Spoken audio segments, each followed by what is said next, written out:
everybody, it's Dr. Joe, and today I'm going to show you some stretches and exercises for a slap tear. I had one, so hopefully these will help you too. Let's get started. Disclaimer alert, disclaimer alert. So you like my shirt? If you want to check this out and a whole bunch of other stuff, go to allpassiongifts.com.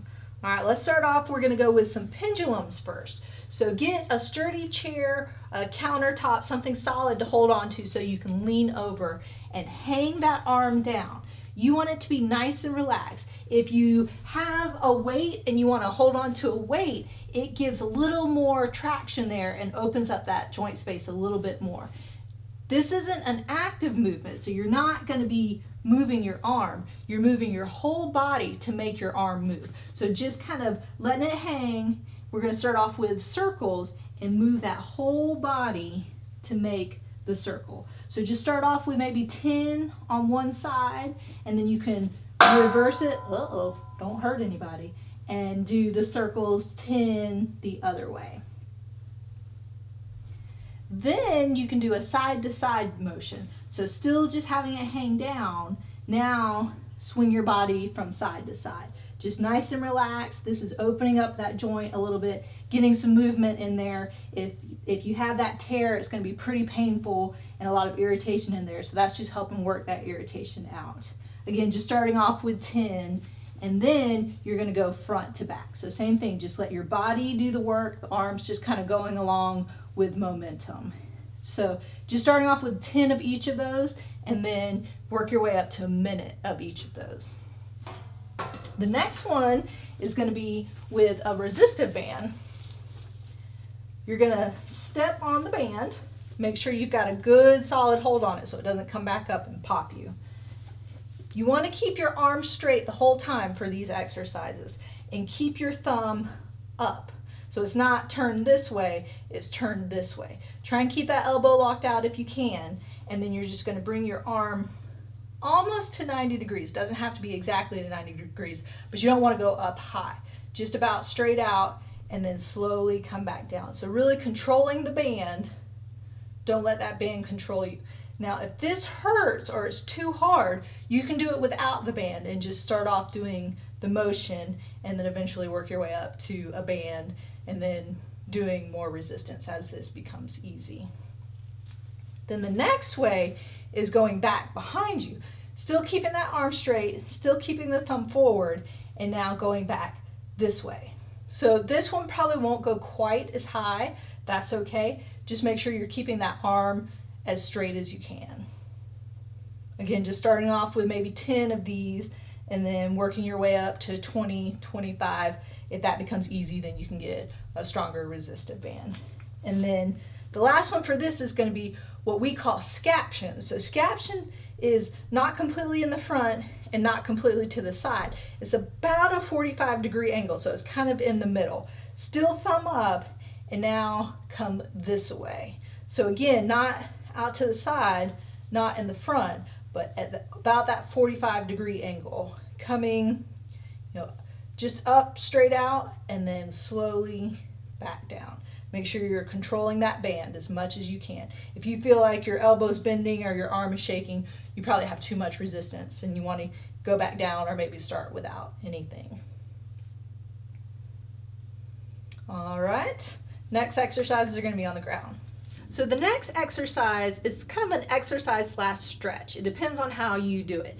I like to use the Swiss ball or the stability ball because it makes you have to work that stability just a little bit. But if you don't have one of these, you can do this on a tabletop, so then it becomes more of a stretch versus an exercise / stretch. But if you have the ball or on the tabletop, place your hands with your thumbs up. So what you're going to do is just roll that ball forward, but if you're on the table, you're just going to slide the arms forward so you start getting that stretch in the shoulder. But again, with the ball, then it's working it just a little bit so you have that stability component as well. And then just roll forward until you feel a really good stretch. Hold it for about 3 to 5 seconds and then come back. I like to start off with both arms because it makes it a little more stable, but if you are doing it this way, and it is becoming easy and you want just a little more stretch, then you can go one arm and really stretch it out and then come back. So again, you can start off with just holding 3 to 5 seconds, do 5 or so, and then you can start doing just a continuous motion if you want, coming back and forth, and do about 10 or 15 of those, really getting that stretch in there. So now, without the Swiss ball, you're going to do some more stabilization stuff. So you're going to get into quadruped, or all fours. Make sure your shoulders are pretty close to where your hands are underneath, so you have that nice stability. And then just take your hand and tap over to the other side. So as I'm tapping, I'm shifting my weight and using those stabilizer muscles so I'm not moving around a lot. So just a little tap. You don't have to go too slow, just a nice continuous motion, but don't go fast either, because you really want to get some weight over on that side. So again, just start off with 10 to 15 of those, and then if that becomes easy, then you can go into a push-up position and then tap back and forth. So now we're going to go back into some band exercises. So holding it in both hands with your thumbs up, keep your wrists in a neutral position. So a lot of times people pull out like this, but you don't want to end up irritating your wrists. So try and keep those in a neutral position. Keep your elbows by your side, and you're going to do a shoulder external rotation exercise. So just going out this way and slowly coming back in.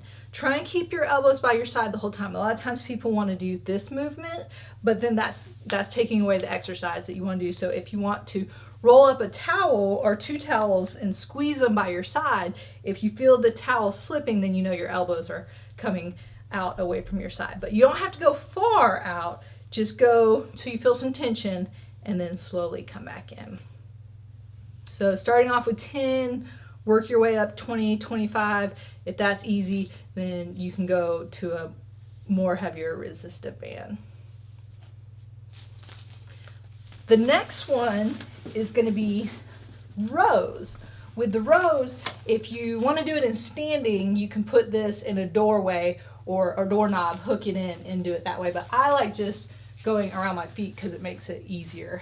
Keep your back nice and straight. Again, keep your elbows close to your side and your thumbs up. This is a whole body movement. You're squeezing your shoulder blades as you come back. So it's not just moving your arms, it's coming and squeezing everything back. Just like if you were rowing a boat. So a little squeeze there, hold it for maybe 2 to 3 seconds, and then slowly come back. Again, starting off with 10 of these and then working your way up from there. And then the last exercise, you're going to put it around your back and kind of do the opposite movement. So this one is going to be a serratus punch. And what that does is it works the muscles near the scapula, shoulder blade there, and it keeps it towards the rib cage, holds it there for stabilization. And if that becomes weak or injured, then you end up having a winging of that scapula, and then that makes a whole lot of problems in your shoulder. So having that strong really helps. Start off with your arms straight and your elbows locked out. So they stay straight the whole time. You're not bending when you come back, you're keeping it locked out. And then punch forward and come all the way back, kind of squeezing those shoulder blades, but keep, not bringing those elbows in, keeping them locked out. So come back, punch forward, come back, punch forward. So same thing, starting off with 10 and then working your way up from there. So there you have it. If you have any questions, leave them in the comment section. If you'd like to check out some other videos, go to AskDoctorJo.com. Don't forget to like us. And remember, be safe, have fun, and I hope you feel better soon.